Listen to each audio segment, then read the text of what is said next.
Harusnya punya komitmen untuk itu, bukannya malah membuat antitesa sebagai pembanding dari Presiden Jokowi. Ya, apa yang disampaikan Pak Jokowi sangat bagus. Karena itu adalah hak prerogatif dari Pak Presiden. Pak Presiden memerlukan menteri yang loyal, menteri yang solid, menteri yang bekerja menyelesaikan masalah rakyat. Harus baca lengkap tesis, antitesis, dan sintesis. Dia sebutkan loh sintesisnya oleh Zulfan Lindat. Dan kalau itu dibaca sebagai Zulfan Lindat yang sudah keluar dari pengurus partai, berarti itu cuma diucapkan oleh kader partai. Nah, yang jadi masalah ini mungkin karena terburu-buru bikin suratnya sehingga masih dinyatakan sebagai pengurus DPP. Tapi kalau perbedaan yang sangat tajam, 360 derajat, namanya saja antitesis begitu. Berkaitan dengan kata-kata antitesis, tentu itu juga berkaitan dengan etika politik. Di dalam koalisi, tapi sudah dengan gagah mengumumkan saya sudah punya calon presiden. Apa nggak gerah? Ini pasti ada banyak masalah di dalam menurut saya. Sehingga nanti pemilu 2024 dalam sense of happiness yang tinggi karena prestasi dari menteri yang memikirkan rakyatnya, yang fokusnya mengatasi masalah ekonomi, yang fokusnya adalah membuat legacy di dalam kementerian yang dipimpinnya untuk rakyat. Nah, sehingga Presiden Jokowi akan menggunakan kewenangan penuh untuk melakukan evaluasi terhadap para menterinya yang tidak menjalankan perintah Presiden.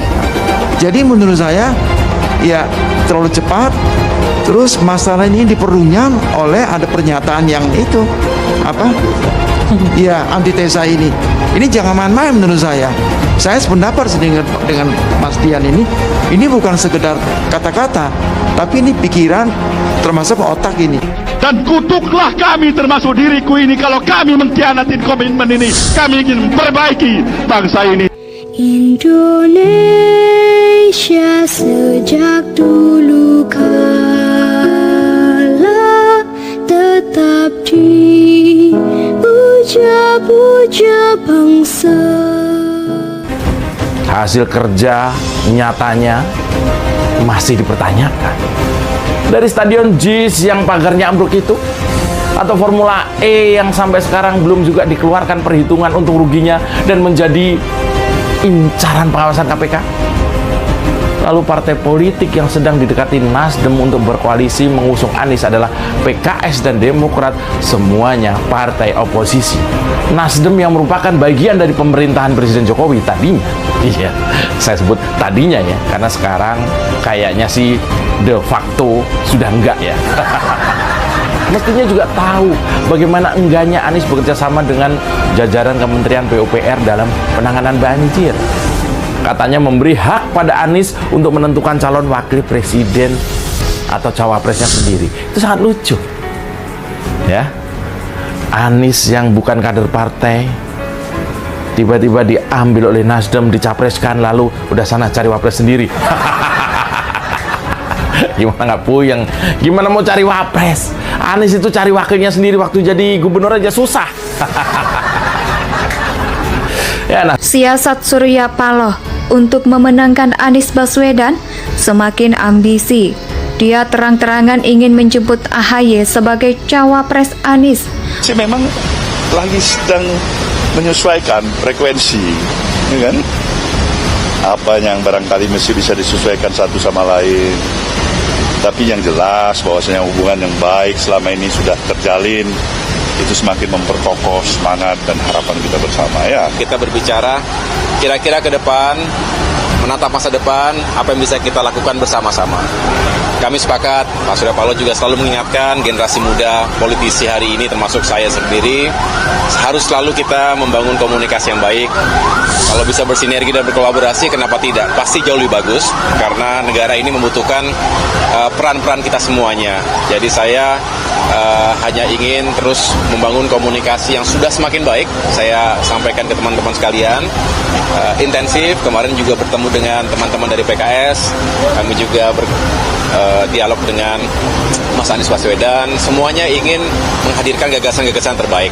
Hari ini dengan Pak Surya Paloh dan juga tentunya Nasdem. Tebal disampaikan bahwa Surya Paloh tak masalah jika tak jadi koalisi dengan Demokrat dan PKS. Ini penjelasannya Nasdem. Saya anggap itu hanya lelucon seorang Surya Paloh. Pertama, menelisik ke belakang ketika Nasdem mendeklarasikan Anies sebagai bakal capres 2024. Padahal banyak sekali kritik terhadap kinerja Anies ketika jadi gubernur DKI Jakarta. Kalau dua-duanya ngotot, tentu saja cawapres non-parpol akan membuat mereka kesal dan melupakan koalisi. Masa bodoh dengan koalisi? Tak dapat jatah buat apa? PKS dan Demokrat pasti berpikir, Nasdem ini pintar banget ya hitung-hitungan politik. Efek Anies akan sangat menguntungkan Nasdem. Para pemilih pasti akan memilih Nasdem. Dengan cawapres non-parpol, Nasdem dan PKS dapat apa? Mungkin dapat duit ya, saya nggak tahu, mungkin.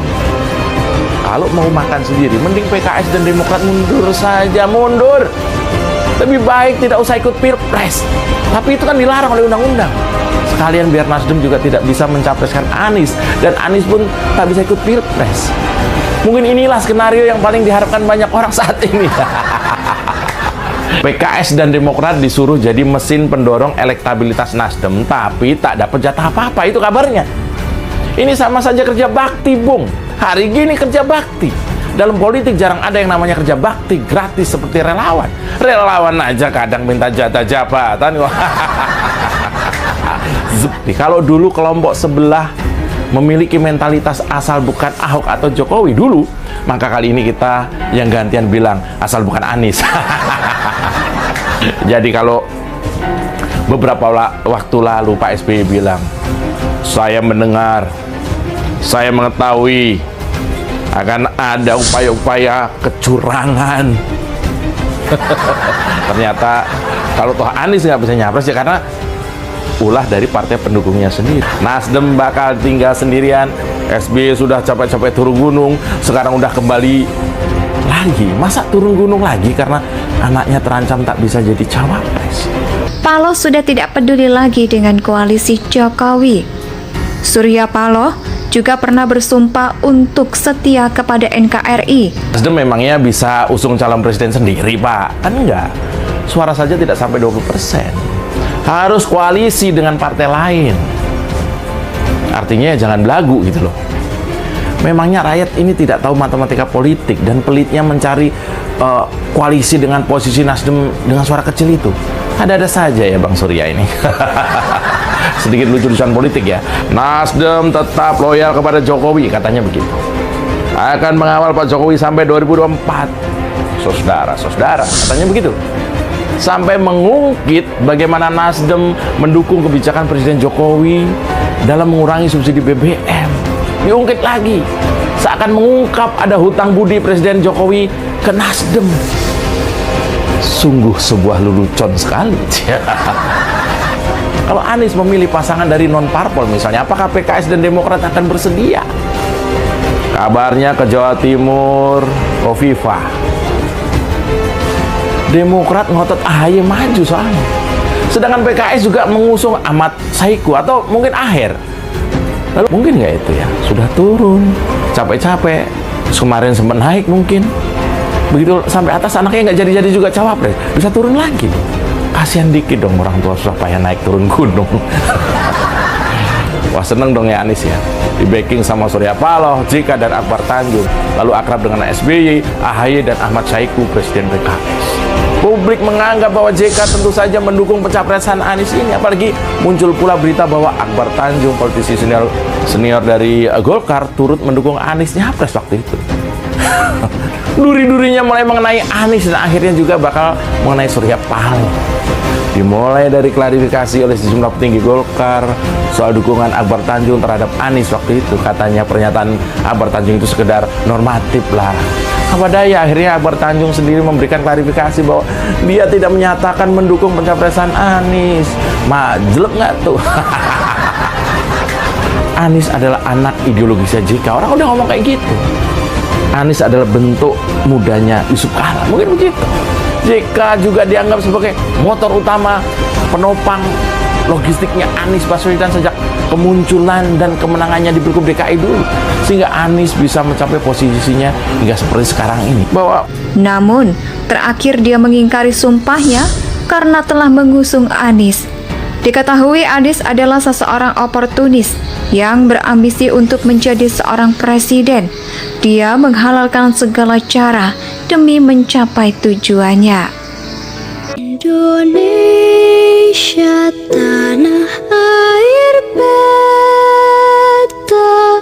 pusaka abadi nan jaya.